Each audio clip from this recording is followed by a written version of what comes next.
Especially here in the Silicon Valley, technology has changed everything, and that includes education. But when it comes to studying human anatomy, there's still a need for the good old-fashioned human skeleton. Problem is, those often fragile education tools can be expensive to buy or fix.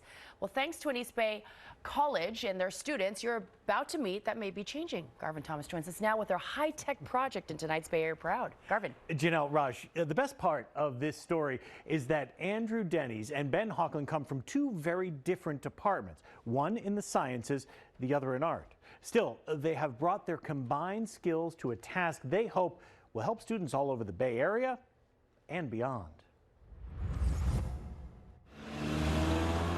At the Hayward campus of Cal State East Bay, the greeting you will get upon entering room 160 of the Art and Education Building is there's a footprinting in the corner. One of a kind. Hey, welcome to the lab. There's a footprinting in the corner. And we should add, Andrew Denny's is not at all kidding. On the 3D printer behind the master's student and lab assistant, a right foot is slowly taking shape. The reason why, well, that's also standing close by. They use a lot of wirings. The skeleton from Andrew's kinesiology department, one that has lost a few pieces over the years, as have, it turns out, almost all of the others. Overall, we have one that is actually complete. But when a professor suggested breaking the remaining bones up and putting them in a box, Andrew had a different idea. Why can't we just rebuild the bones instead of just breaking them down? Specifically, what if they could print replacement parts and keep the skeleton alive, so to speak? Now, Andrew didn't know much about 3D printing. You're going to use the window on the right. But soon found someone who did.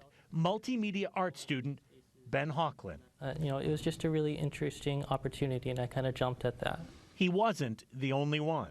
I did a introduction little meeting about the actual program, and I had maybe 6 students who signed up to be there, but there were a handful more students just studying in the vicinity, and most of them ended up signing up for. Eventually, a team of 12 undergrads and 2 high school students joined in. They are now well on their way to fixing Cal State East Bay's skeletons, but they figured, why stop there? We're going to start reaching out to other departments, other universities to see who has skeletons in their closets that they're really not using anymore, right? Their goal is to help fix or replace skeletons for high schools that may not be able to afford new ones, using technology to give an age-old teaching tool some new life. Of course, there's a lot of work with the programming, but once they do all the work and have this, they can send it to people. Others could 3D print a skeleton. It could be under $200 for a school or a classroom to do it. Exactly. So they don't even have to do the printing themselves. They could just send the program to somebody and they could do it as well. They've already found at Tennyson High School, they've got their first customer who's going to be receiving one of the skeletons. That's great. It's nice to see. Okay, thanks, Garvin. Thanks, Garvin.